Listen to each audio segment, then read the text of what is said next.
It's Locked On Horned Frogs. TCU has a chance to go to the college football playoff. They need to win one more game. They might need to win 0 games. They're 12-0. They beat Iowa State. As Josh Newton said, we ride together, we die together. Bad boys for life. Let's do it.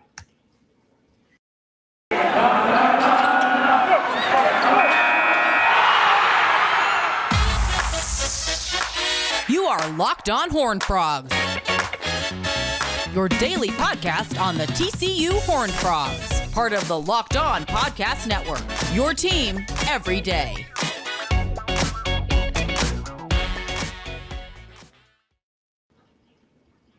All right, it is Locked On Horned Frogs. Please subscribe to our YouTube channel. We're creeping up on 300 YouTube subscribers. And if I get 300 YouTube subscribers, it doesn't really mean anything. Maybe it will make me feel better about myself temporarily, but it'd still be a cool thing for, to happen. So maybe do that if you want to, or you can subscribe. It's a nice round number, Or nice round number.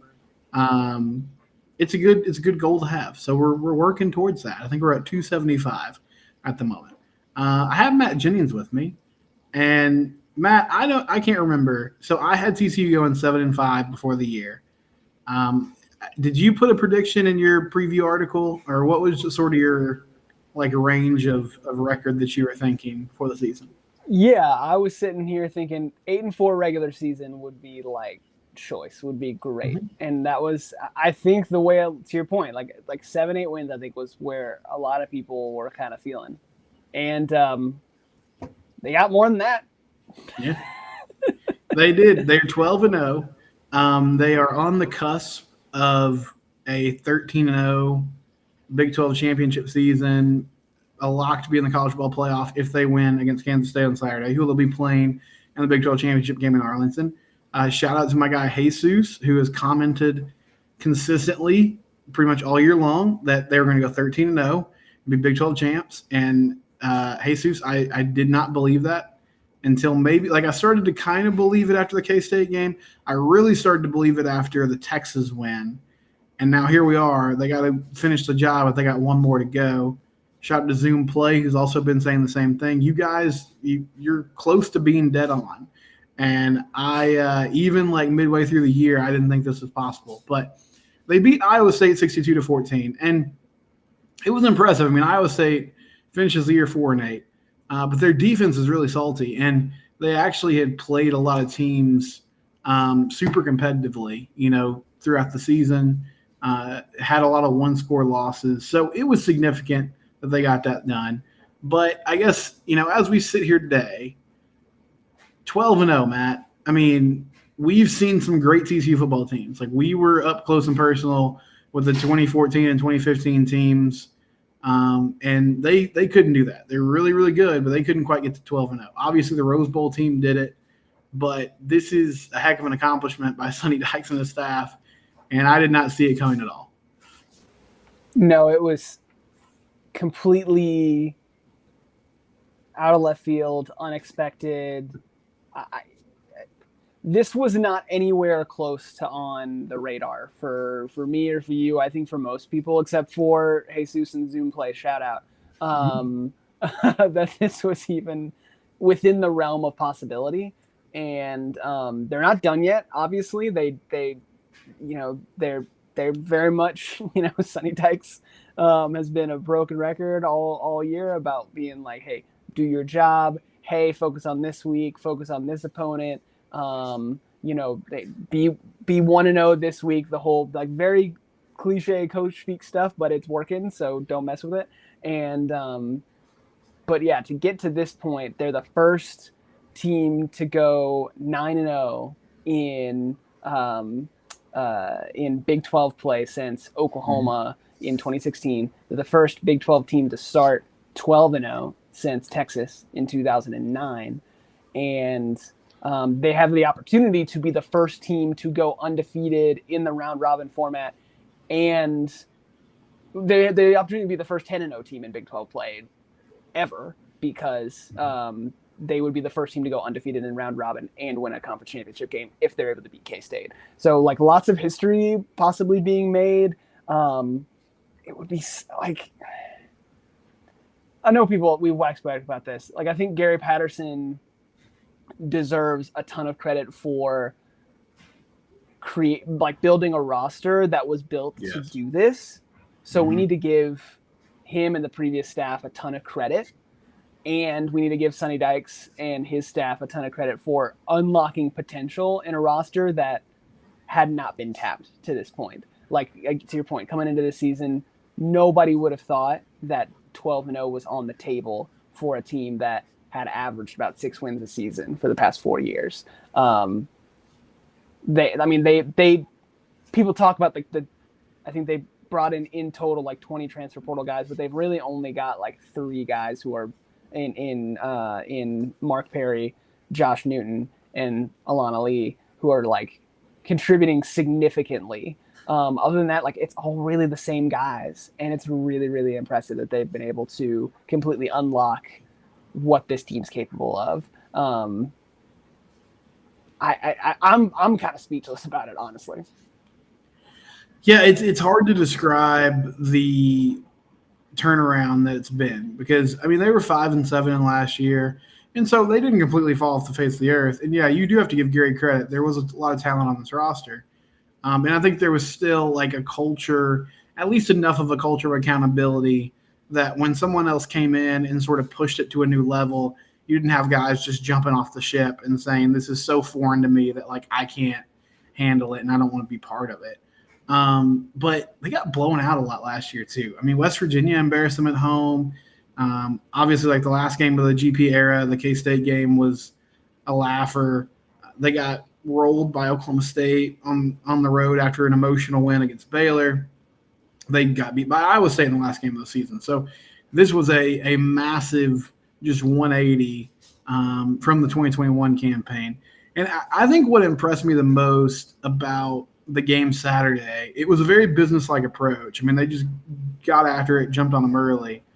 I'm guilty of this sometimes. I don't always dig into the numbers enough. I'm just kind of like someone who watches and kind of feels things out. But it really seemed to me like the offense the last month, I would say maybe since the West Virginia game, had been kind of in a rut. They were still getting big plays and they were still scoring points, but from an efficiency standpoint, it just wasn't there. And it seemed like Saturday was, the best they've played in a while.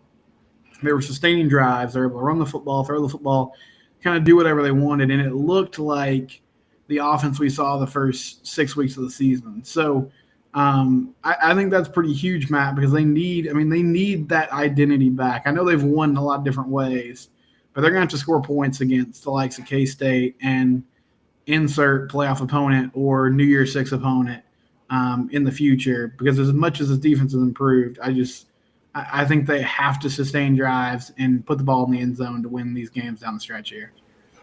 Yeah, I would agree with that. I think that this was their most complete game in like a month, in terms of both the offense and defense both delivering. The offense, I agree with you. They really took their foot off the gas in the second half, obviously. But I think on the whole, yeah, they were more. They weren't just getting chunk plays. They were able to get that too, which is the impressive thing. They came into this Iowa State best defense in the Big 12, probably like one of the top 10 defenses in the country. You can make an argument for one of the best, period. And the whole conceit of their defense is refusing to allow those big plays. And so I thought that was a really big possible mismatch for TCU coming into this game, was that they could pull TCU into a rock fight, because TCU was so reliant on those big plays to be able to move the ball. And if Iowa State forced them and said, no, you have to move down the field methodically against us, that TCU wasn't gonna be able to do it. Now TCU got helped out a lot. They got because of turnovers or special teams plays, they got a bunch of short fields, which I think helped them out a lot. So that's something to certainly take into account. But I agree that they hit some of those big chunk plays. The first touchdown to Spivey was one of them. But they were able to just move the ball consistently and efficiently and get the points that they needed. They obviously got help from the defense as well. And that's why I'm talking about being probably the most balanced game, because the defense really helped them out a ton against Texas or against Texas Tech. The offense really kind of got things done in clutch time against Baylor, and for them to put it all together against a team that, at least on defense, was one of the best in the conference. Really, really impressive. And it's good to kind of head into the postseason kind of hitting your stride again on offense after having some clunkers there against Tech and against Texas. So I Sonny said it earlier this week. His team, like, usually you're at this point in the season and your team feels worn down and feels beat up, and he was talking about, like, they feel this is a team that feels energized, that feels good, that feels the best it's felt all season, which is exactly where you want to be heading into a huge possibly program defining game against Kansas State on Saturday, where you get a chance to get your first outright sole possession conference title since joining the Big 12. Co-champions in 2014, claimed co-champions, the whole deal. But you get to solely claim conference title for the first time since joining the league. You get a chance to get yourself into the playoff for the first time after being in the hunt a couple times over the years, get a chance to actually get in that picture, and being able to really set the tone for the Sonny Dykes era. I have no idea what expectations for them should be kind of going forward, and that's something we can absolutely talk about later on and in the off season and stuff, about, like, what is what are reasonable expectations after this season, right? But for them to be heading into the biggest game in recent memory for the school, and for all of their goals to be in front of them, and having played 10 straight games without a break, heading into game 11 with no byes, no off weeks, and them to be playing some of their best football, for them to be on the whole relatively healthy. You feel good about Kendra Miller and Darius Davis and Quentin Johnson being available this week, and for them just to be feeling good, huge. And then you're going to be able to get, I guess it'll end up being like 3 weeks of rest to kind of recuperate and recover before a New Year's Six Bowl or a playoff game if you're lucky enough to make that. So I think you feel good about where you're at. You still got work to do, but I think you feel good at the moment. So we talked earlier about the logic-defined turnaround they've had this year. Let's talk about something else that's just kind of dumbfounding to say out loud. Barring some sort of collapse, I think Max Duggan's going to be in New York for the Heisman Trophy ceremony, which is wild. I mean, Max was not the starter at the beginning of the year. I would say the first 3 years of his career, he had some high highs, but I think his ceiling seemed to be serviceable to good Power 5 quarterback who could win you some football games. And now he is, behind Caleb Williams, it seems like the consensus number 2 player in the country right now. I thought he played great against Iowa State. He had a ball to Jordan Hudson in the back of the end zone that he just absolutely ripped. And, like, you've seen the arm talent in the past, but the way he's put it together this year has just been absolutely insane. Like, it is crazy that he's going to do something now potentially that, like the likes of Josh Doxson or Trey Boykin or even LT haven't done, which is get himself in the conversation to win the Heisman Trophy. I don't think he'll win it, but he'll at least be there on that Saturday night, in the second week of December, talking about his season and talking about the TCU program. Yeah, the latest odds you look at, depending on where you look, it's Caleb Williams is runaway favorite right now, which is fine and deserved. And what a shock for a Lincoln Riley coached quarterback to be in that situation. And I think barring Utah just like taking USC's lunch on Saturday, I think it's his award to lose. But it's Caleb. It's and then after him, it's some combination of Max Duggan, CJ Stroud, who was the betting favorite for most of the season, and Stetson Bennett sneaking in there at the end, right? And I think it'll be some combination. And this is something that I didn't always know. So if anyone is curious about it, there's not like a mandate on how many players make it to New York. It's not like that it's always the top 3 or it's always the top 5 or whatever. It's based on like the number of points you get in the voting. And so it's basically like the 3 or 4 or 5 players who are kind of like in a tier above the rest of the vote recipients, that are kind of like separate in a separate kind of tier, in terms of how many points they ended up in the final tally. Those are the guys who get there. And so to that point, I think Duggan, to your point, will be one of those guys, especially since, unlike CJ Stroud, he's going to be playing this weekend. He's got a chance to kind of bolster his resume. And as will Stetson Bennett, as will Caleb Williams. And so like you get a chance to get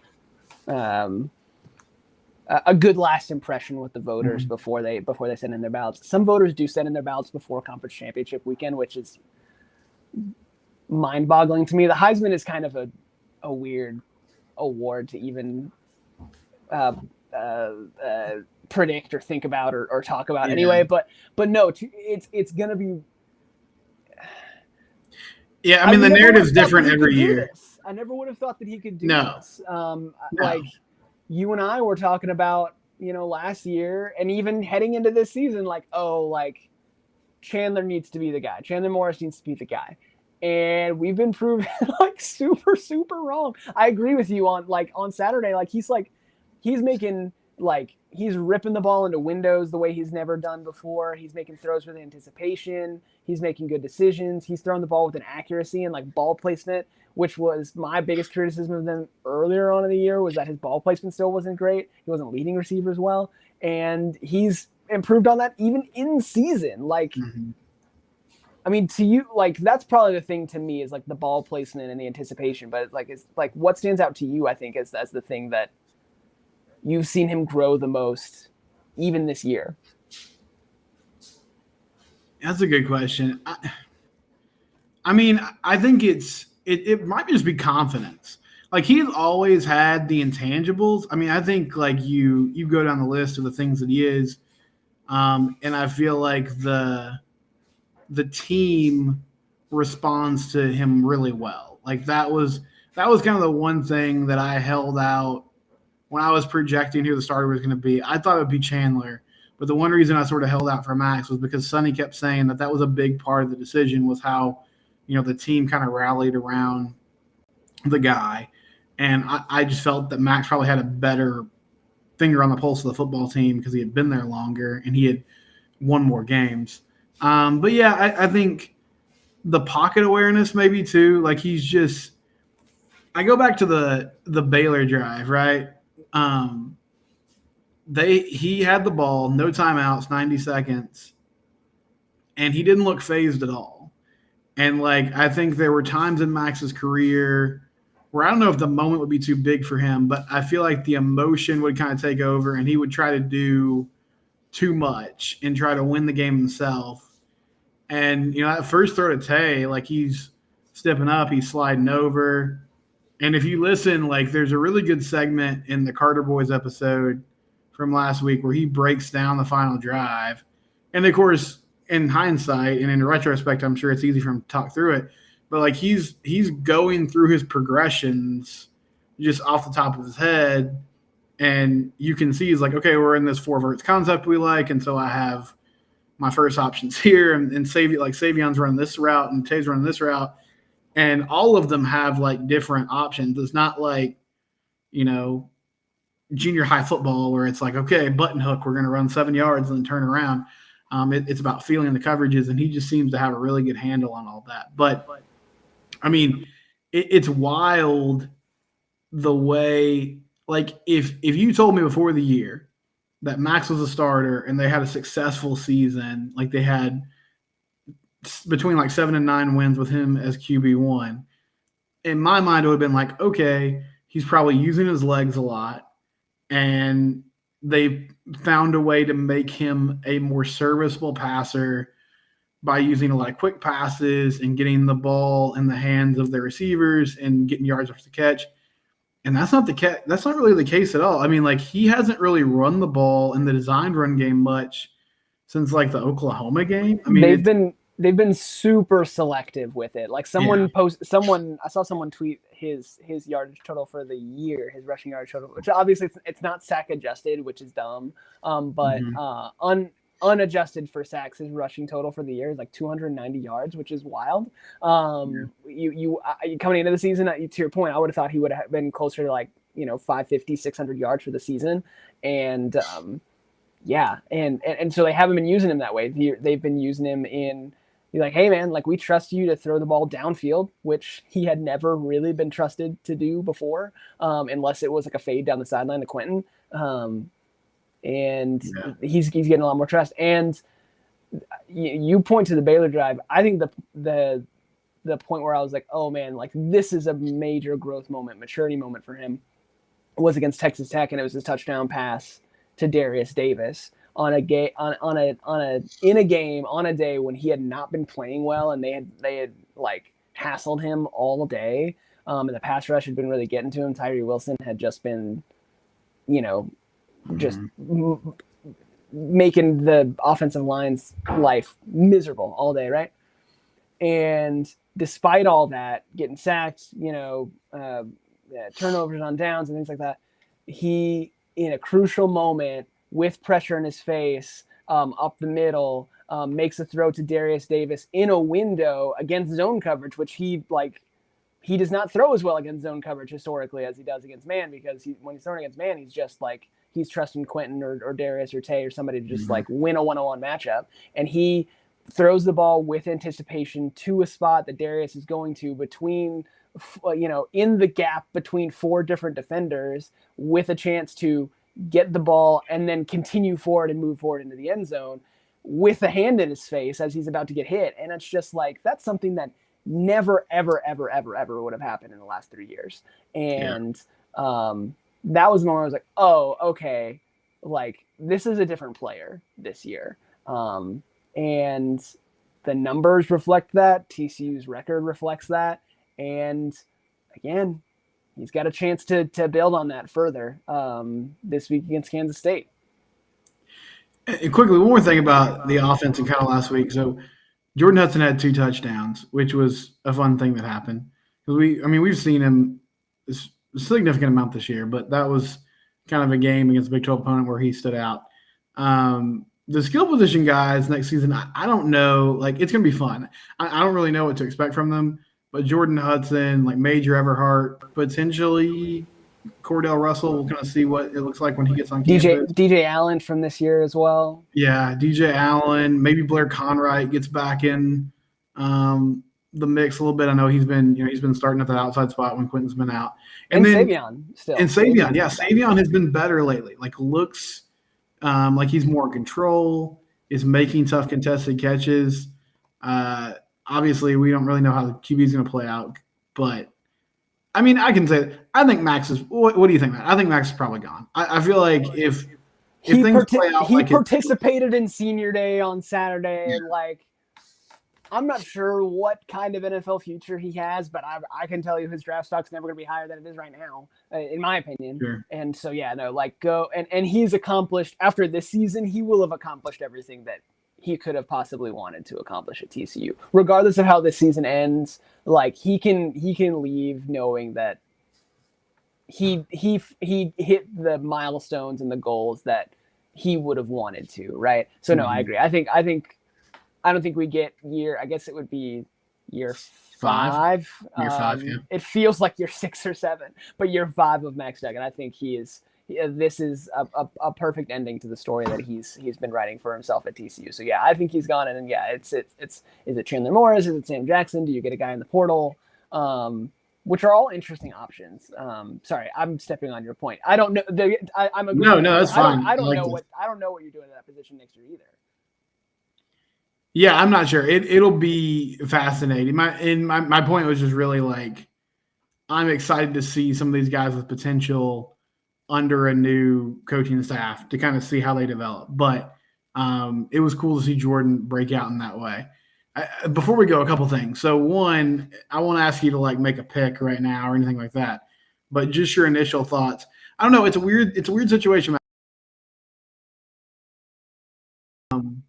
I think like both of these teams probably think that they left some meat on the bone in the first matchup. And so I don't know who necessarily has the advantage in the rematch, but what are kind of your initial thoughts on K-State and TCU matching back up in the conference title game? I think we talked about this on the pod a couple weeks ago. I think Will Howard is the best passer that they've probably faced this season. I feel pretty good saying that. Maybe not the best quarterback. That's probably Spencer Sanders. But in terms of like the best passer who could maybe exploit some of the weaknesses that we've seen in the TCU defense, it's Will Howard. And so I think they've got a chance to do some damage. K-State does this week because of that. Obviously, Deuce Vaughn is an incredible player, extremely explosive. And so those are things that you got to watch out for. And they have a pass rush and a defense that is one of the better ones in the conference. So I think K-State can match up pretty well with TCU. And at the same time, I think I would point to two things that I think make me lean toward TCU, handling their business in this game. One being you're coming into the game preparing for Will Howard, which you did not the last time. Adrian Martinez was the guy coming into the last matchup. They spent all their game prep all week getting ready for Adrian Martinez, and then they end up facing Will Howard and had to make a lot of in-game adjustments to the way K-State was calling the game with Howard was very different than they would have been calling it with Martinez, right? So I think that plays into it. With a full week of prep for Howard rather than having to do it on the fly, I think you have a chance to put together a game plan that works better. That's the first thing. The second thing being when Will Howard came in, they had that stretch from like late first quarter through kind of like the end of the second quarter or close to the end of the second quarter where, they score 3 quick touchdowns and they kind of get out to that early 28-10 lead. But outside of that, I don't know, let's call it 12 minutes of game time, something like that, maybe 15 minutes of game time, TCU kind of controlled the remainder of the game, both in the in the first quarter before Martinez went out, and then it completely in the second half, right? And so that to me speaks to, okay, maybe one team won in a sprint, but over the course of larger sample size, the TCU won out. And I think as the sample size gets even larger with another 60 minutes at least on Saturday, I think that favors TCU if they're able to if it's just a matter of like comes down to one drive or it comes down to one possession, maybe an overtime or something. Obviously anybody can beat anybody, but I think matchup wise, talent wise, coaching wise, I trust TCU over the course of 60 minutes, probably a little bit more than K-State. K-State's had a phenomenal year. They're a top 12 team. They're really, really good. I'm not impugning them at all. But I think the way that game flow happened in the first game makes me feel good about playing the same opponent again if I'm TCU. Yeah, I'm with you on a lot of that. I think it's going to be fascinating because I feel like both teams are probably really confident going into it. But once the bullets start flying, who has the advantage? And I think TCU has an advantage in a lot of matchups in this game. We'll have plenty of coverage of it this week. This is Locked on Horned Frogs, your team every day.